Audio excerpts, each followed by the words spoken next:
जूते कहाँ रखे हैं? मुझे बाहर जाने में देर हो रही है। तभी मालती कमरे में आती है। ये रहे आपके जूते। मैं इन्हें साफ करने के लिए ली गई थी।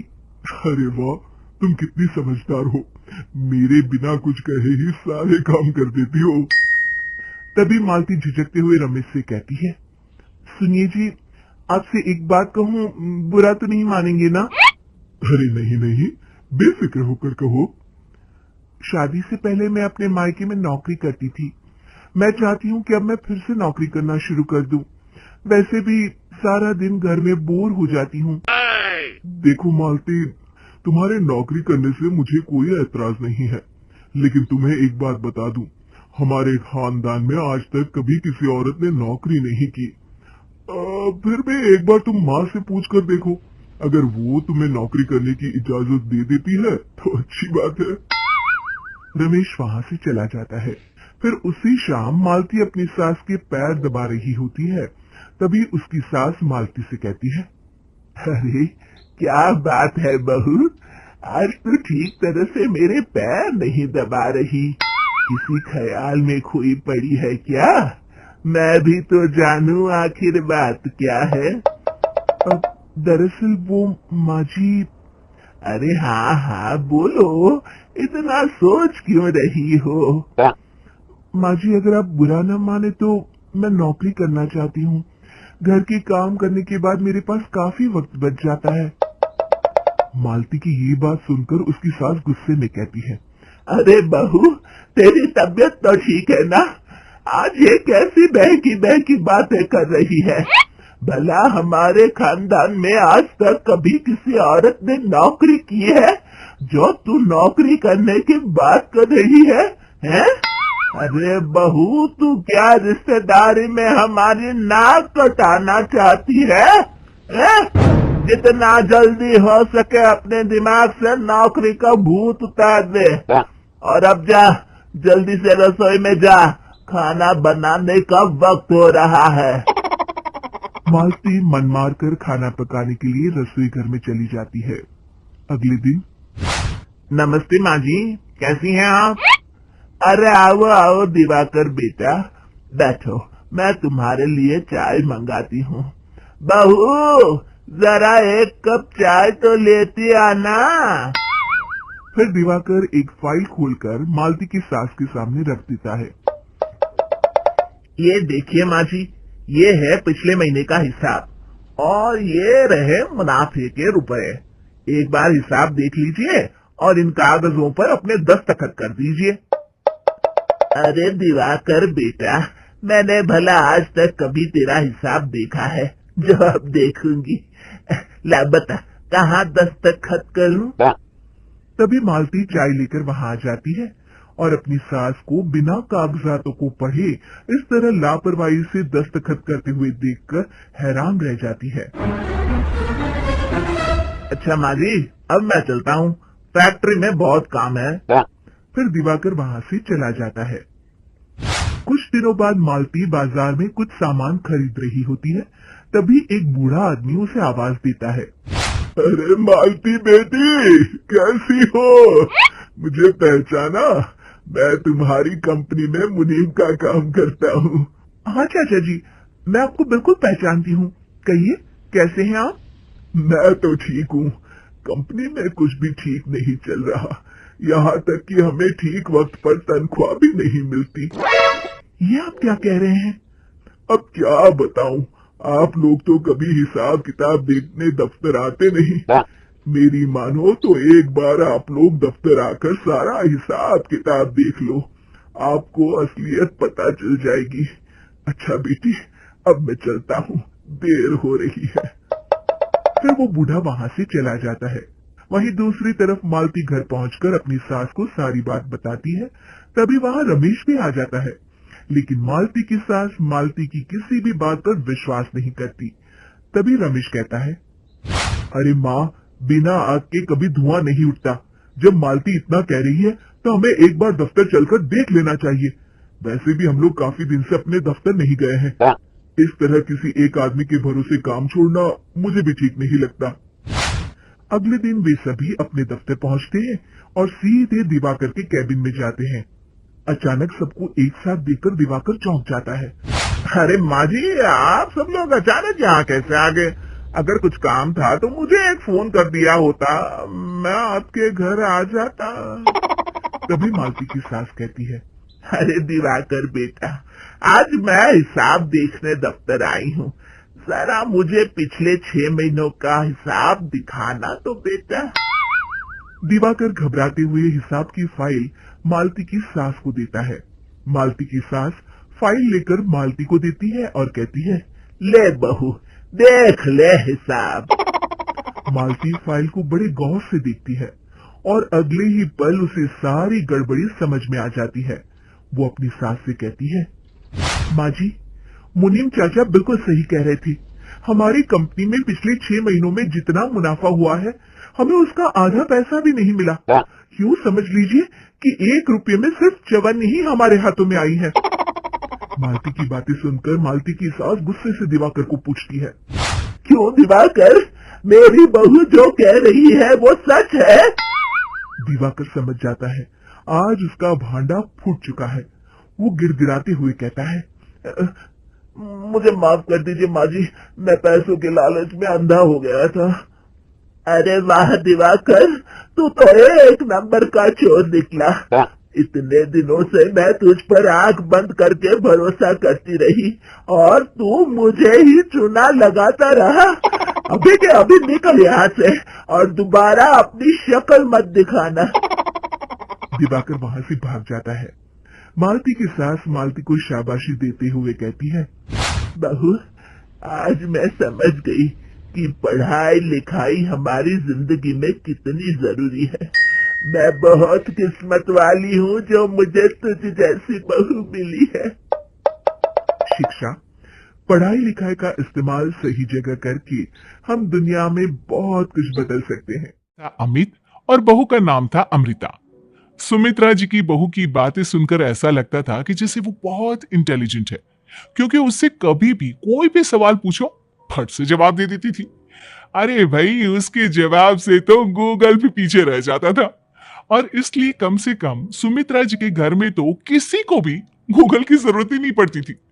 जब भी घर में कोई बात चलती, कोई कुछ भी कहता, तो अमृता फट से कह देती, ये तो मेरे साथ भी हुआ था, मुझे इसके बारे में सब मालूम है।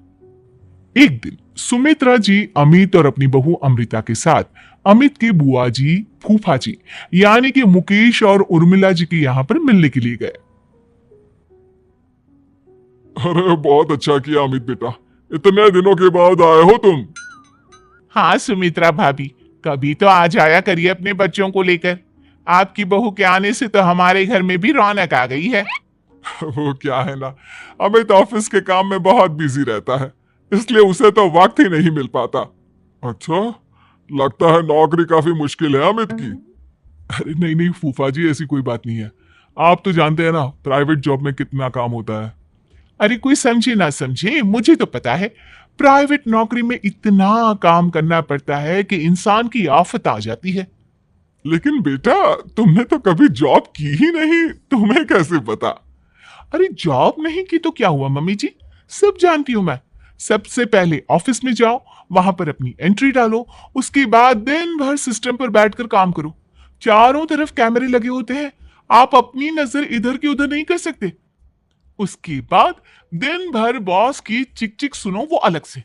यही सब होता है, मुझे ना सब पता है। अरे बहू रानी तो काफी इंटेलिजेंट है, हर बात की खबर है इसको। थोड़ी देर बाद, अब देखिए सुमित्रा भाभी, इतने दिनों के बाद आई हैं आप, खाना खाकर ही जाना, ऐसे तो मैं आपको जाने नहीं दूंगी। वैसे बुआ जी, खाने में क्या बनाया है? वो क्या है ना बेटा, आज तुम्हारी बुआ जी की तबीयत थोड़ी ठीक नहीं थी, इसलिए हमने सोचा कि जब तुम लोग यहाँ आ जाओगे तो बाहर से खाना मंगवा लेंगे और साथ में बैठकर खाएंगे। लेकिन बस प्रॉब्लम इतनी सी है कि मुझे बाहर से खाना ऑर्डर करना नहीं आता। सोचा जब अमित आएगा तो उसी को बोल दूंगी। अरे मुझे आता है ना, मैं कर देती हूँ ऑर्डर। बताइए क्या क्या मंगाना है आपको? इटालियन, कॉन्टिनेंटल, इंडियन, पंजाबी सब पता है मुझे। क्या बात है बहू, क्या घर में भी खाना रोज बाहर से ऑर्डर करती हो? अरे नहीं नहीं नहीं बुआ जी, ऐसी कोई बात नहीं है, बस मुझे ना सब पता है। कोई बात नहीं अमृता, मैं अपने फोन से ऑर्डर कर देता हूँ। अरे क्या बात है, आजकल ऑनलाइन डिलीवरी पर कोई ऑफर नहीं चल रहा है, वरना काफी पैसे बच जाते। कैसी बात करते हैं अमित, मैं कह रही हूँ ना मुझे सब पता है। मुझे एक बहुत अच्छा ऑनलाइन डिलीवरी वाला मालूम है, जहां पर 50% ऑफ मिल जाएगा। और आज तो वैसे भी फ्राइडे है ना, फ्राइडे को तो उस पर 50-70% ऑफर मिलता ही मिलता है। अरे क्या बात है, इसके बारे में तो मुझे पता ही नहीं था। अरे बेटा, जिस चीज के बारे में किसी को पता नहीं होता, हमारी बहू को पता होता है। एक काम कर, तू उसी को ऑर्डर करने दे। क्या बात है अमृता बेटा, तुम तो बहुत इंटेलिजेंट हो, सब कुछ जानती हो। कुछ दिनों के बाद सुमित्रा जी की कुछ सहेलियां उनसे मिलने के लिए आती हैं। अरे सुमित्रा बहन कैसी हो, बहू कैसी है तुम्हारी? अरे पूछिए मत, बहुत इंटेलिजेंट है मेरी बहू, सब कुछ जानती है। क्या बात है, बहू के आने के बाद तो औरतें दुखी हो जाती है, लेकिन तुम तो बहुत खुश लग रही हो। वो क्या है ना, मेरी बहू है ही इतनी अच्छी। अरे तो बुलाओ ना, हमारे साथ बैठेगी बातें करेंगी तो हमें भी अच्छा लगेगा। सुमित्रा जी अमृता को बाहर बुलाती हैं और उसके बाद सब लोग बातें करने लगते हैं। क्या बताऊं, कुछ दिनों से घुटनों में इतना दर्द हो रहा है कि चला भी नहीं जाता। अब बुढ़ापे में तो ये सब चलता ही रहता है, क्या कर सकते हैं। आंटी जी आप योगा करिए, योगा और साथ में ना काले तिल खाया करिए, आपके घुटनों का दर्द भाग जाएगा। लेकिन तुमको ये सब कैसे पता बेटा? अरे मेरे भी घुटनों में दर्द होने लगा था, मैंने योगा किया और काले तिल के साथ गुड़ मिलाकर उनके लड्डू बनाकर खाए, एकदम ठीक हो गए हैं मेरे पैर। अमृता, ये तुम क्या कह रही हो? इतनी कम उम्र में तुम्हारे पैरों में दर्द कैसे हो सकता है? अरे मम्मी जी सच कह रही हूँ, एक बार अगर कोई ये नुस्खा अपना लेना बस मजा आ जाए। ठीक है बेटा, अगर तुम कहती हो तो मैं ये करके देखती हूँ। मुझे सब पता है आंटी जी, ये मेरे साथ हो चुका है इसीलिए तो बता रही हूँ मैं आपको, ऐसे नहीं बताती किसी को। कुछ दिनों के बाद अमित अमृता को अपने दोस्तों के साथ घूमने के लिए ले जाता है। क्या यार, क्या जिंदगी हो गई है, सारा दिन ऑफिस का काम करते रहो, अपनी हेल्थ पर तो ध्यान ही नहीं दे सकते। अरे क्यों नहीं दे सकते अपनी हेल्थ पर ध्यान, सब दे सकते हैं, इंसान चाहे तो कुछ भी कर सकता है। क्या बात है भाभी, आप इतनी श्योरिटी के साथ कैसे कह सकती हैं? अरे आजकल ना एक से एक एप्लीकेशन है मार्केट में, और जानते उसमें कुछ एक्सरसाइज तो ऐसी बताते हैं जिन्हें आप अपने ऑफिस में बैठे बैठे, मेरा मतलब लैपटॉप पर काम करते करते भी कर सकते हैं। अमृता, ऐसी एक्सरसाइज के बारे में तो मुझे भी नहीं पता था, तुम्हें कैसे मालूम? अरे मुझे सब पता है, हर चीज की खबर रखती हूँ मैं, जानते हैं ना आप। लेकिन ऐसी कौन सी एप्लीकेशन है और ऐसी कौन सी एक्सरसाइज है भाभी? एक मिनट, मैं आपको अपने मोबाइल में दिखाती हूँ। अरे वाकई में भाभी तो सही कह रही है, देखो यार इसमें कितनी अच्छी एक्सरसाइज दिखाई गई है। अपनी चेयर पर बैठे बैठे एक्सरसाइज भी कर लो, काम भी और हेल्थ भी। वाह भाभी वाह, मजा आ गया। लेकिन अमृता, तुम्हें इस बारे में कैसे पता? अब मेरे साथ जो चीज हो चुकी है उसके बारे में तो मुझे पता होगा ही ना अमित। मतलब तुम कब ऑफिस में काम करने गई जो तुमने ऑफिस करते करते एक्सरसाइज की? मैं जो किचन में काम करती हूँ अमित, घर के काम, वो किसी ऑफिस के काम से काम है क्या? बस मैं भी वो सब करते करते इनमें से कुछ एक्सरसाइज ट्राई कर लेती हूँ, इसलिए मुझे सब पता है। सही है यार, तुम तो बहुत इंटेलिजेंट हो। कुछ दिनों के बाद ये क्या है, एक दोस्त ने मेरे साथ एक मजाक किया है लेकिन समझ में ही नहीं आ रहा। अरे बेटा, तो अमृता से पूछ लेना, उसके पास कोई ना कोई जवाब जरूर होगा। ठीक कहती है मम्मी जी, मैं सब जानती हूँ। लेकिन अमृता, ये थोड़ा मुश्किल है, सोच लो। मेरे लिए कुछ भी मुश्किल नहीं, दुनिया की कोई भी पहेली हो मैं चुटकी में सॉल्व कर लेती हूँ। अच्छा ठीक है, देखो मेरे दोस्त ने मुझे एक खाली पेपर दिया है और कहा है कि इस पर उसने मेरे लिए कुछ मैसेज लिखा है। अब एक बात बताओ यार, खाली पेपर पर आई मीन जिस पर कुछ भी नहीं लिखा हुआ, उसे मैं कैसे पढ़कर बताऊं? अरे बस इतनी सी बात, इसे तो मैं चुटकियों में सॉल्व कर दूंगी अमित। लेकिन कैसे बहू? इस पेपर पर तो वाकई में कुछ नहीं लिखा हुआ, एकदम खाली पेपर है। कैसे, क्या पढ़ोगी तुम? अमित एक छोटा सा काम करो, जल्दी से एक मोमबत्ती लेकर आओ। अरे बहू, पेपर में आग लगाने का इरादा है क्या? नहीं नहीं मम्मी जी, इस पेपर पर अमित के दोस्त का लिखा हुआ मैसेज पढ़ने का इरादा है। अमित कैंडल लेकर आता है। अब ना बस इस पेपर को धीरे धीरे कैंडल के ऊपर घुमाते रहो, देखना 2 मिनट में मैसेज आपकी आंखों के सामने होगा। अच्छा ठीक है, मैं ऐसा करके देखता हूँ। 2 मिनट के बाद। अरे वाकई में इस पर तो अक्षर बनने लगे, लेकिन ये हुआ कैसे? और अमृता, तुम्हें कैसे पता? बहुत सिंपल है मम्मी जी, अमित के दोस्त ने नींबू के रस से मैसेज लिखकर उसे सुखा दिया। अब अगर मैसेज पढ़ना हो ना तो पेपर को आग के सामने ले जाओ और लेटर्स अपने आप उभर कर आ जाते हैं। वाह बहू, लेकिन तुम ये सब कैसे जानती हो? अरे मम्मी जी, जब मैं छोटी थी ना तो अपनी सहेलियों के साथ ऐसे ही गेम खेला करती थी। ये तो मेरे साथ कितनी बार हो चुका है, मुझे सब पता है। थैंक यू यार अमृता, तुम्हारी वजह से हमें कुछ भी सोचने की जरूरत ही नहीं पड़ती, तुम सब कुछ बता देती हो। कुछ दिनों के बाद सुमित्रा जी को अमृता के प्रेग्नेंट होने की खुशखबरी मिलती है और सुमित्रा जी अमृता को डॉक्टर के यहाँ लेकर जाती है। देखिए सुमित्रा जी, आपकी बहू की तबीयत बिल्कुल ठीक है, किसी भी तरह की चिंता करने की कोई जरूरत नहीं है, लेकिन हाँ, उनको आयरन वाली डाइट खाने की बहुत जरूरत है। ठीक है डॉक्टर साहब, आप बता दीजिए मैं अपनी बहू को क्या क्या खिलाऊं ताकि उसकी तबीयत ठीक रहे और आने वाले बच्चे की भी। अरे मम्मी जी, इसमें डॉक्टर से पूछने की क्या जरूरत है। किशमिश है, अनार है, पालक है, ये सब खाना चाहिए, आयरन का लेवल बिल्कुल बराबर रहता है। अरे वाह, आपकी बहू तो सब कुछ पहले से ही जानती है। ये तो बहुत अच्छी बात है। देखो, आयरन के साथ तुम्हें कैल्शियम भी खाना होगा। जानती हूं मैं, अगर आयरन की खाली सप्लीमेंट लेते हैं और कैल्शियम नहीं लेते तो बॉडी उसे अच्छे से एब्जॉर्ब नहीं कर पाती, सब पता है मुझे। बहू, ये भी मालूम है? हाँ मम्मी जी, आप तो जानती है ना, मुझे सब पता है। आपकी बहू की बातें सुनकर अच्छा लग रहा है। मुझे ऐसी बहुत कम लड़कियां मिलती है जिन्हें इतनी नॉलेज होती है, सारे सवालों के जवाब देती है, और हमारे इंडिया में तो वैसे भी हालात बहुत खराब है।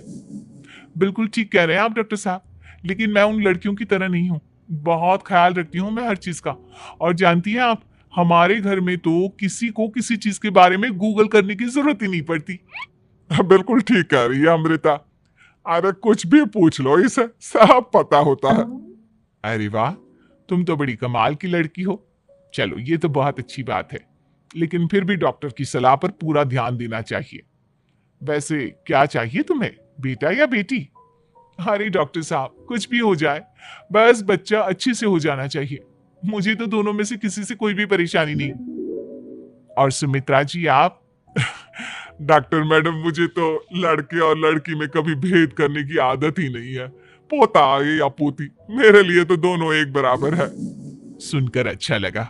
वैसे आप जानती हैं, हमारे यहाँ पर तो लोगों को बड़ी बेचैनी रहती है ये जानने की कि पेट में लड़का है या लड़की, लेकिन विदेशों में ऐसा नहीं होता। हाँ, वहां पर तो सब कुछ पहले से ही बता देते हैं ना। ये भी कोई बात हुई भला? लेकिन तुम्हें कैसे पता कि वहां पर सब कुछ पहले ही बता देते हैं? अच्छा हाँ हाँ, तुम तो सब कुछ पहले से ही जानती हो ना, तुम्हारे साथ तो सब कुछ पहले से ही हो चुका होता है। नहीं नहीं मम्मी जी, ये तो मेरे साथ पहली बार हो रहा है, इसलिए मैं ये डायलॉग नहीं बोल सकती। उठ गए महाराज, रात भर इन्हें नींद नहीं आती, फोन पर न जाने क्या खुसुर पुसुर करता रहता है, और सुबह भी आंख खुली नहीं कि फोन में टक टकी शुरू। आरा सुन भी रहा है या नहीं? माँ, आपको बहू चाहिए या नहीं? है?